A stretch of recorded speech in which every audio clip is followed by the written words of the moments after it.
واقعی جب کھڑے ہوں اللہ کے حضور میں تو معلوم ہو کہ اللہ کے سامنے کھڑے ہیں، اور ایک لرزہ طاری ہو جائے۔ حضرت علی رضی اللہ تعالیٰ عنہ جب کھڑے ہوتے تھے نماز میں تو جسم جو ہے کانپتا تھا، اور سارے پٹھے جو ہیں بہت ہی، حالانکہ آپ کا جسم بہت مضبوط تھا، بہت سخت، لیکن وہ نرم پڑ جاتے تھے۔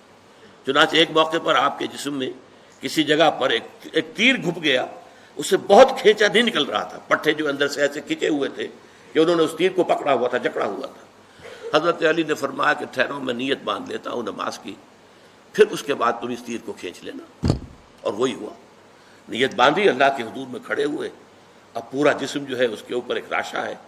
اور پورا جسم کے پٹھے جو ہیں وہ ڈھیلے پڑ گئے، خشوع اور خضوع کی وجہ سے آسانی سے وہ تیر نکل آئے۔